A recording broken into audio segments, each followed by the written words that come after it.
We are talking about promises, promises. How does your brand promise factor into your success in life and business?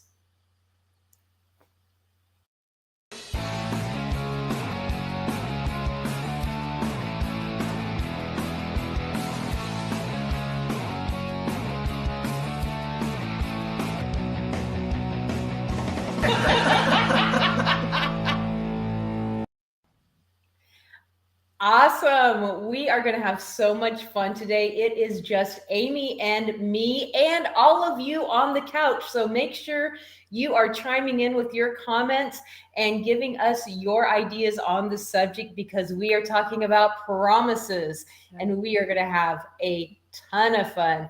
So, Amy, I have a question for you so we can get to know you. Why is your passion about helping people with executive using your zone of genius? Now, when we say executive, we're talking about like the power to put actions and rules into place. So, how is that passionate for you? It's passionate for me because when we when we put rules in place, when we put agreements into place, it's not because we don't want to have fun. It's because we want to protect the fun going down the line while doing business. Because when without those agreements, without making plans, without understanding where everyone is from the get go, we're more likely to have conflict later on, and then expectations get lost, and then arguments happen or misunderstandings, and that's not fun. So really, to be executive is to make sure you protect the fun. I like that. Protect the fun. I Yes. feel like for me, executive voice is really important. I feel like I came from a place where I didn't always have control over my voice. I didn't feel like I had that. And I love to always help the underdog and pull people up and say, hey, you have a voice, so let's use that voice. So Yes. I'm really passionate about, and I do that with headshots. Like I give people that voice.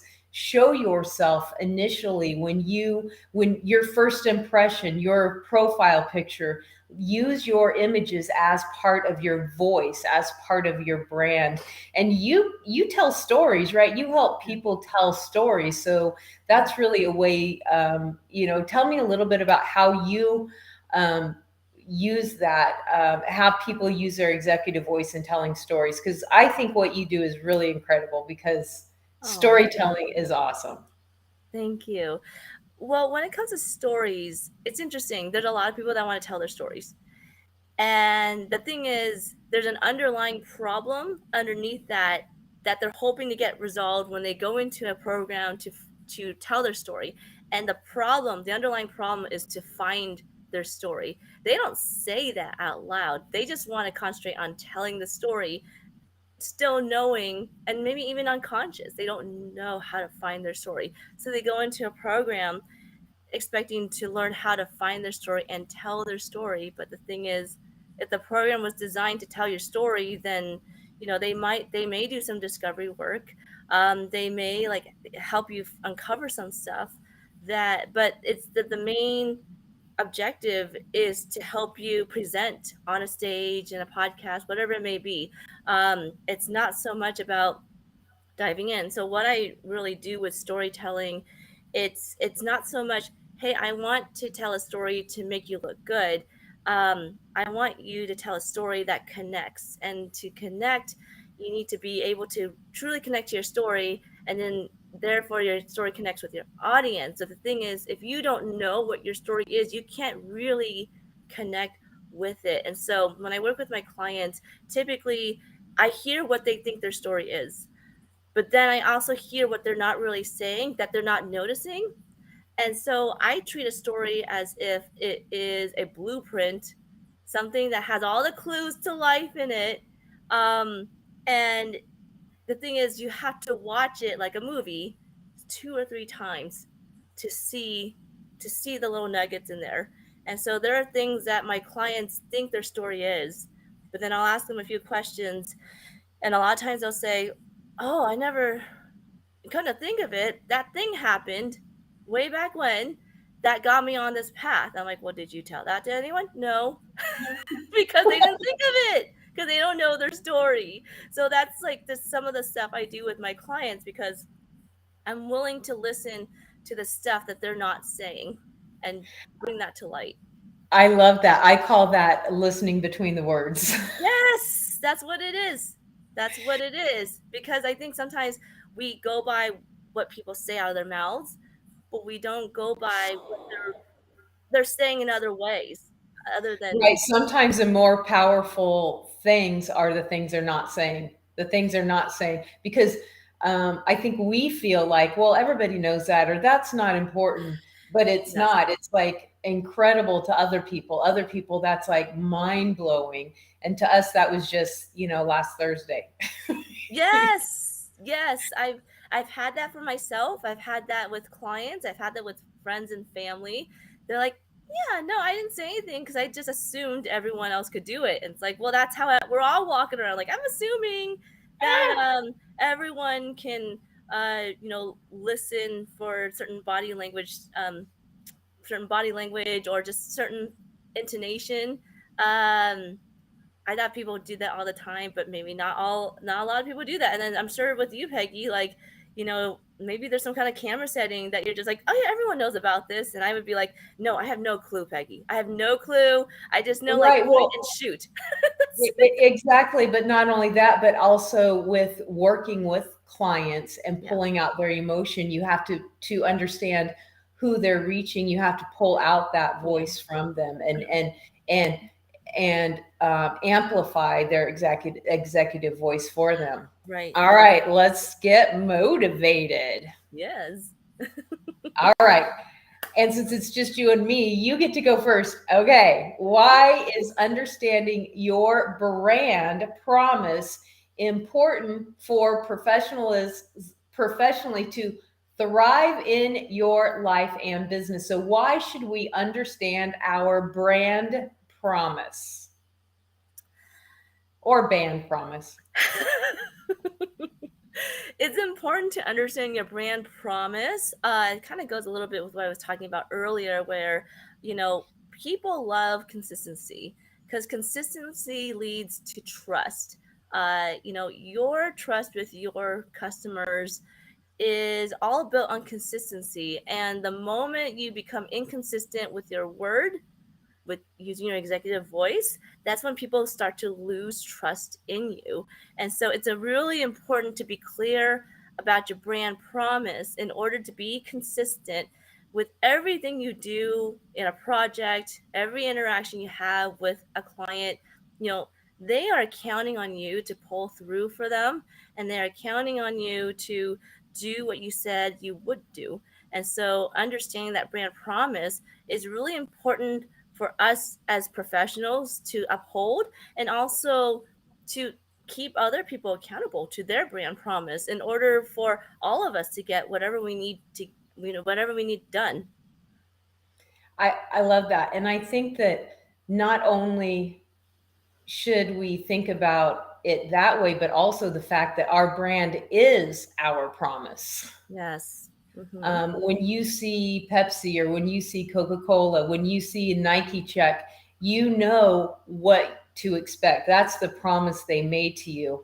It's not just a logo. When you see that check mark, you know that the price that you're going to pay, you know the quality that you're going to get, and you know the status quo that you're going to, be walking around with. Like, how that brand is going to show up for you every single time.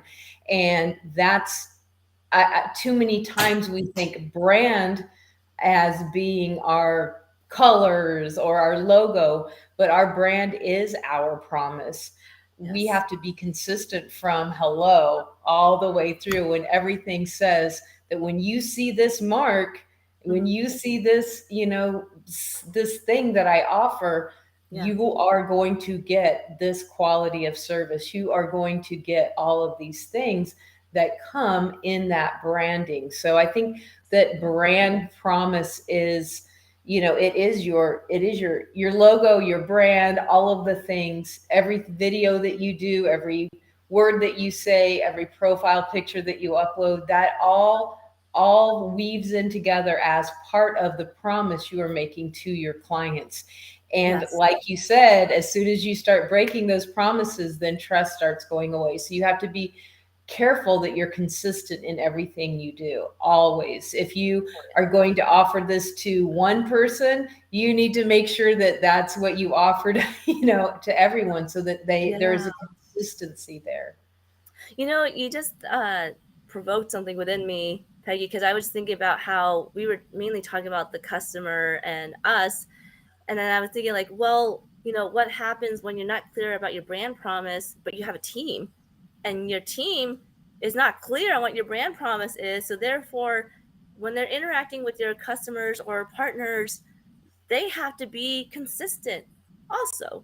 And so, if we're not consistent with ourselves with the brand promise and we're not voicing that, then how can we hope to uphold that brand promise? Even if, like, we as the founders are able to uphold it, if the rest of our team doesn't get it, then yeah, it's not good. It's not, That's a good point. That's a good yeah. point, because if everyone that's representing your brand is part of your brand promise. Yes, exactly. Exactly. And I think that when it comes to brand promise, I think that people may confuse it with a guarantee. Like, a guarantee is when you're about to check out, and we guarantee that everything will be great, or else your money is back in 7 days, right? That I think that's a guarantee. But a brand promise is just, it's something that you have with every interaction with the brand. A guarantee is just for the checkout, but the brand promise is just like, what can I always count on with this brand every single time I interact with it? Like, for me, you know I've been known to turn away business when people have come to me and they're like, I need copy. And then I know that when I hear that, I have to drill in with them. And then after some poking around, and be like, you don't actually need copy. You are actually asking for help with your business model. And so, therefore, you probably need to go to someone else before you come to me. So, Yeah. that's my brand promise, because I would rather be known as the person who's willing to turn away work that's not right for me, versus someone who's always trying to convince everybody that they need me. And that's something that I'm always saying is, be specific and be narrow about who you are trying to work for, because when you do that, then it's easy to say, oh, this isn't a great point. Mink Life brand promises you don't feel alone. Yeah, Right. exactly. And Headshots by Peggy and Headshot Strategist promises that I'm here to empower, encourage, educate, and inspire. So, every interaction that I have with people, I want to do that. I want to inspire you. I want to encourage you, and I want to educate you. And, Yeah. you know, that it could be a TikTok video, it could be, when you actually hire me. But too many of us are wanting to please everyone because we don't want to leave that $5 on the table. We want to make sure we get True. everything. Yeah. And that doesn't always allow us to stay true to our brand. Mm-hmm. And Right. then we're breaking promises, and then we're missing out on the $5,000 clients because we were trying to chase that $5 client. And Exactly. because of that, we ended up not keeping true to our brand, not keeping Yes. true to our promises. And so it actually cost us more money. And that $5,000 client probably would have referred us to three other $5,000 clients. Meanwhile, we're out here trying to chase this other thing. So Yeah. that's a really good point. That's Yeah. something that I'm glad you brought up, because Thank you. that's really true. Thank All right, you. now time to stay inspired. How has not living up to your brand promise been a problem for you in the past, and how did you overcome it? Okay, now it's that real life stuff here we're talking now. I was going to say, I kind of hinted at it before, but the reason why I'm very adamant about making sure that people need me and understand what their needs are is because in the very beginning of my business, I was that person, like what Peggy was talking about, wanting to take on any client who needed me. And so I when I did that, it was more about, they came to me, said I need this, and I just took their word on it, didn't question it. And when I mean question it, I don't mean like didn't trust them, but I mean just doing my due diligence to ask them the right questions. I didn't do that. I took them at face value, and then it ended up being a longer project than it needed to be. Um, there were expectations that were immediately not met from both sides. And one time I actually had to fire a client because I got caught in not understanding my own brand promise, and just not understanding that even though people may think they need something, it's my job as a professional to make sure, do they actually know what they need. And then even if it's something where I have to turn work away, it's better for everyone in the long run, because that way they can get the help they need faster. And chances are they were going around in circles anyways, trying to figure out what they need, and they came to me thinking that I was the solution when I wasn't at the time. And then then I didn't have to be going around in circles with them. Like we saved ourselves from the circus. So yeah, that's what I found is from my own experience, like when you just don't uphold that promise, that's what happens.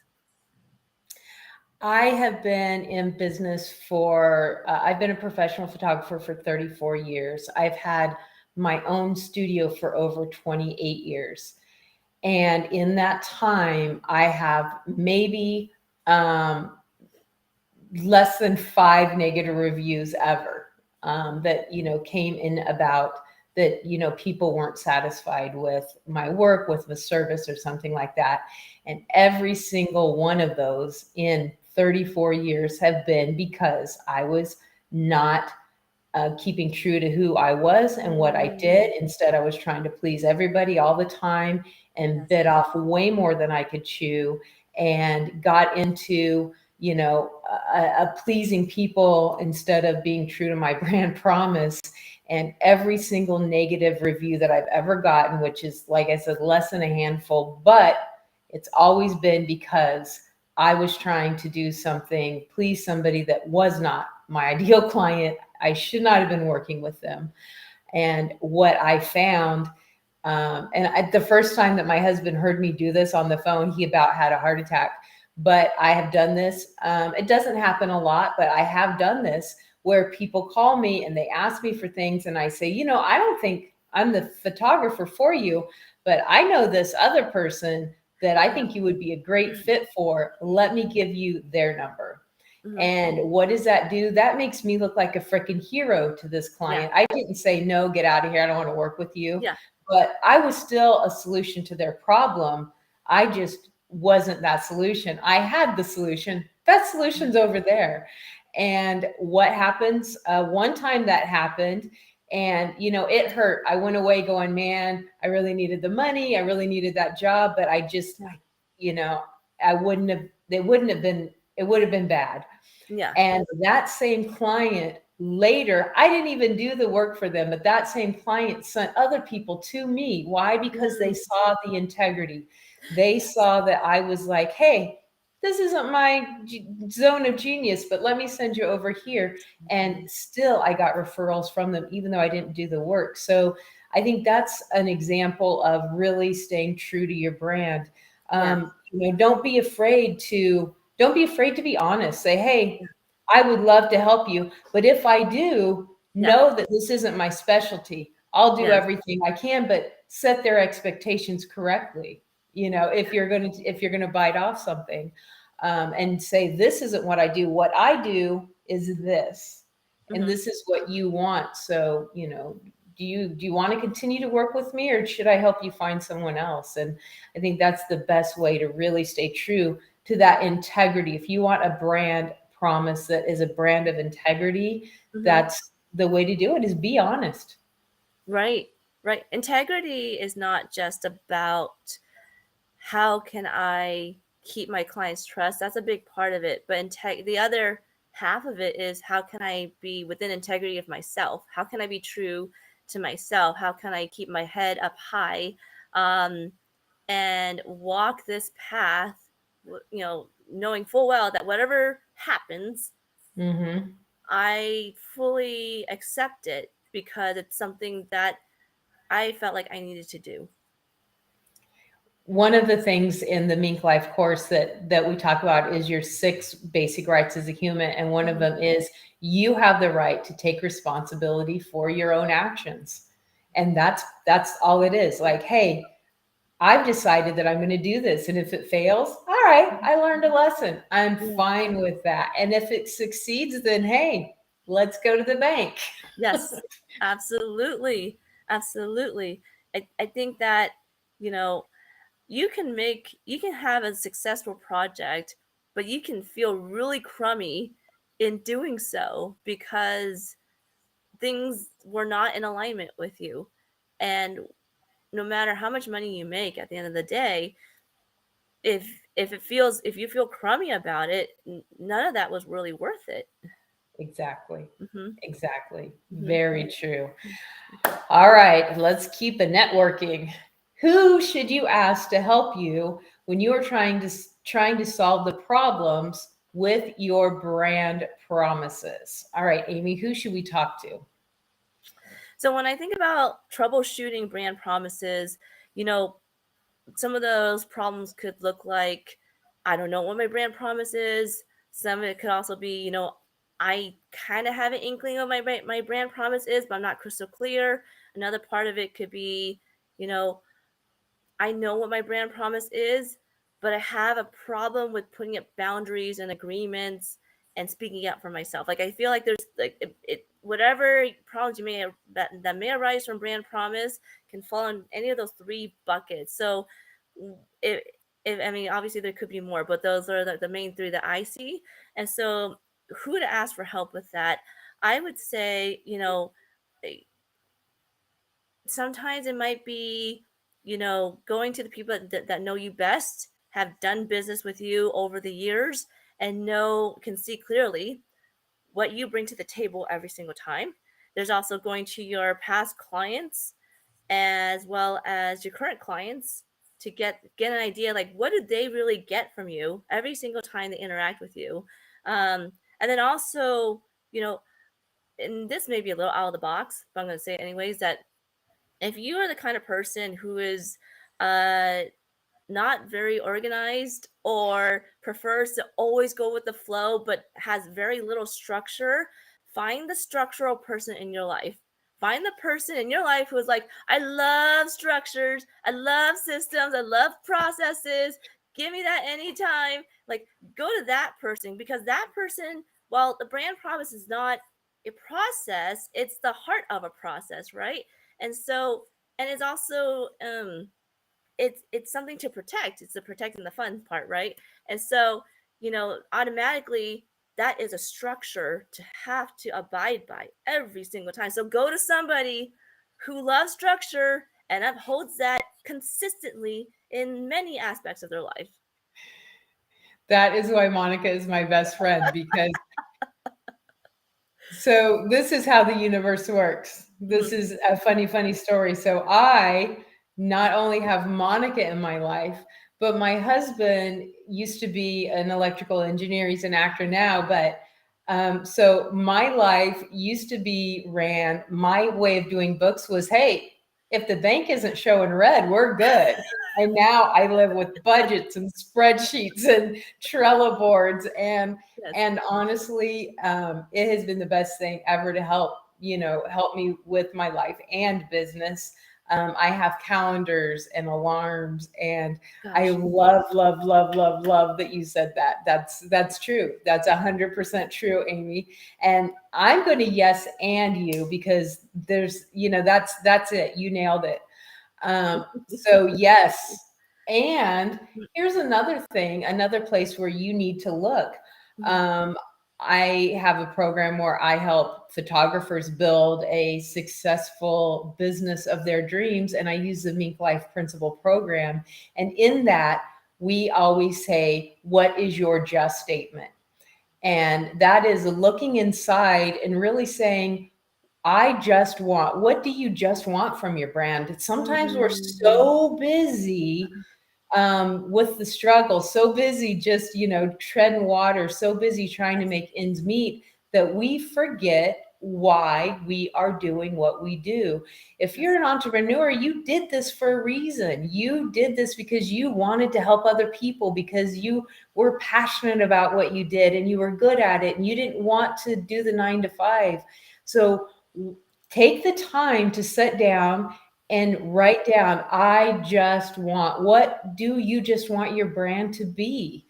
And Yeah. then base your decisions on making sure that all of your brand promises line up with your just statement. Right. And then you're going to be authentic and true to your actual dream. So I think that is something that's really, really beneficial, is being true to yourself. Yes. And when you were talking, I was just thinking about how, it's easy to have a new process and you're having to learn step one, step two, step three, step four, step five.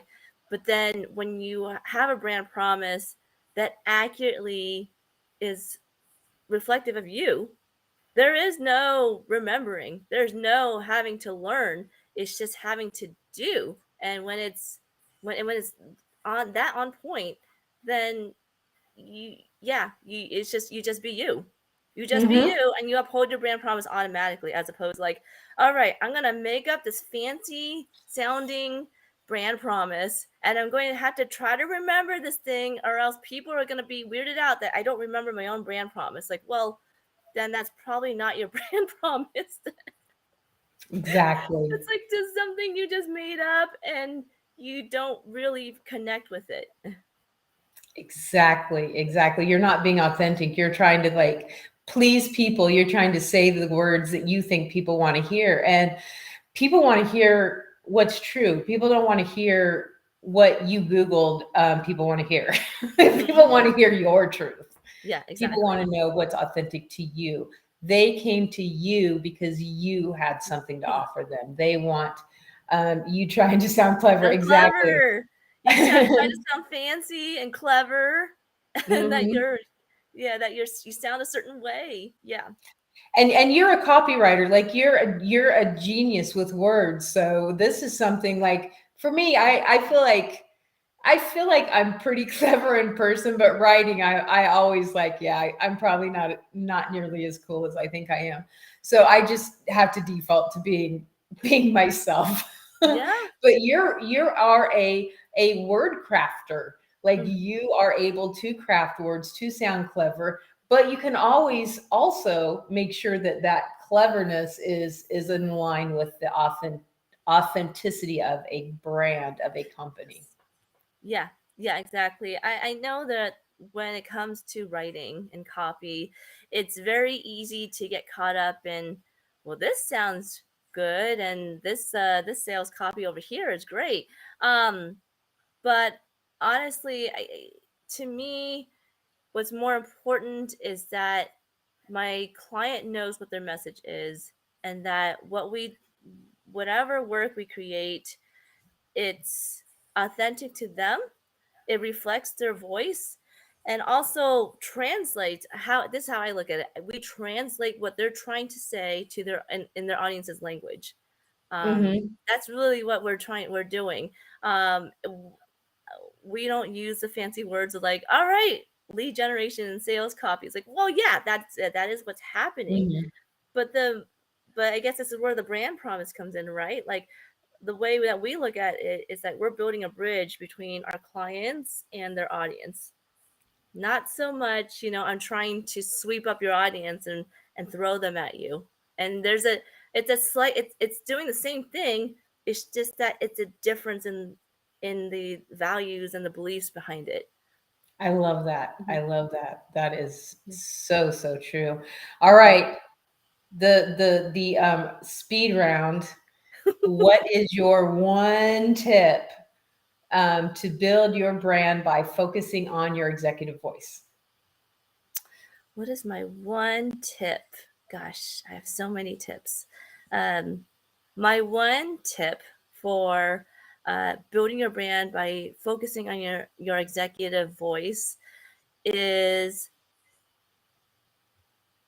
here it is. Here's the tip. The tip is to join the community where your target audience is and observe. And what I mean by that, this is what I mean by that. We hear about language programs where they ship you off to some country, like the study abroad programs, and you immerse yourself in that country, in that culture, to learn the language rather than staying in a classroom in a different country and having to learn the language there. And so when you're thinking about your executive voice and your brand and you're trying to relate to your audience, it's really important that not only do you know who your audience is, but you know how they speak, you know what their motivators are, you know what their challenges and their strengths are, you know what topics they're always talking about, you know what things they're worried about. And the thing is, you don't really know that. You can kind of guess it, but do you really know that unless you're immersed in them? So that's why I say, if you are in a community, or you know where your audience is in different communities, I say join them, get to know them, even if it's joining a Facebook group and then having to just read the different posts of what people talk about and how they say it. That is going to help your executive voice so much, because you're going to understand your audience in a way that's going to build your confidence, because you're not going to be guessing who you're speaking to, but then you're also going to know what keywords and topics to bring up, rather than trying to think about what can I say to sound good. So I'm supposed to follow that? Okay. My one tip. My one tip is know the power that you have. Yes. Embrace your voice. Allow yourself to give yourself permission to use your voice and walk in your power. That's it. I love it. This was an awesome show, Amy. Let's do announcements. Oh my gosh, this is awesome. Amy, tell me what's going on in your life and business.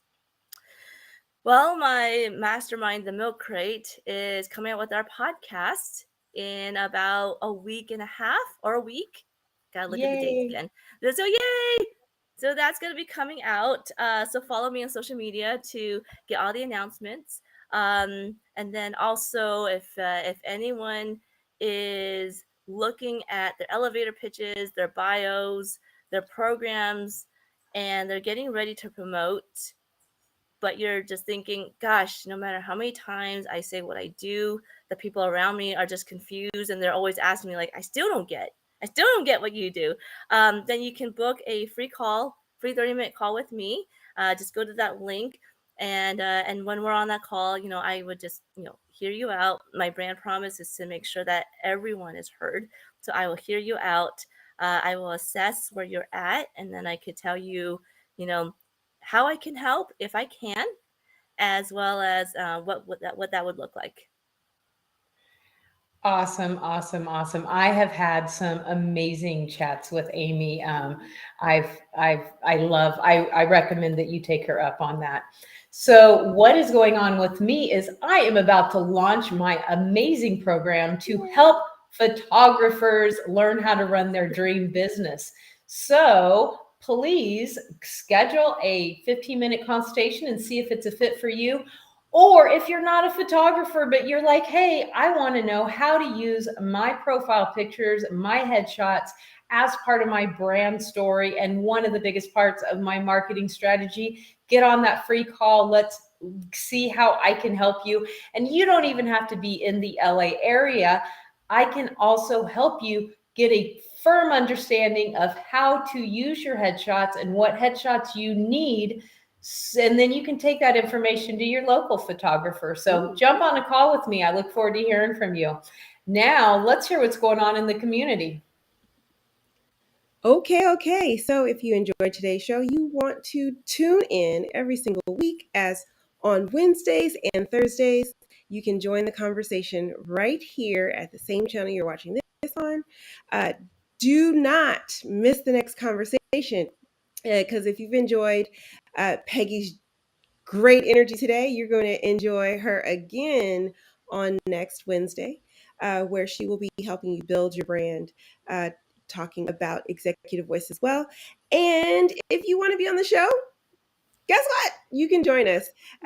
Join us at www.minklifemotivation.com/live so that you can apply to be a co-host on the couch on the actual screen. You can join us. So there. And if you want to continue the fun, you're not ready to have the fun in yet, it's okay. You can join us by listening in on the go. We are at every podcast location you could possibly think of where you can hear your MinkLife Motivation Lives. You can get motivated, stay inspired, keep networking, and gain knowledge.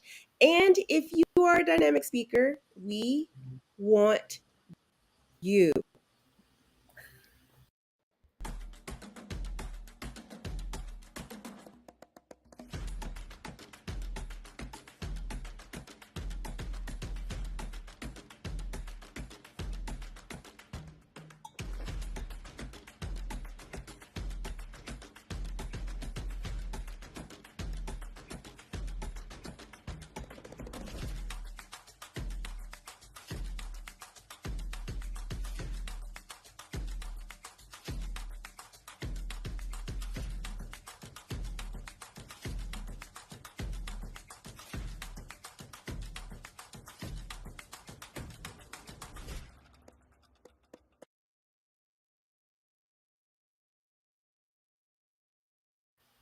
So apply today.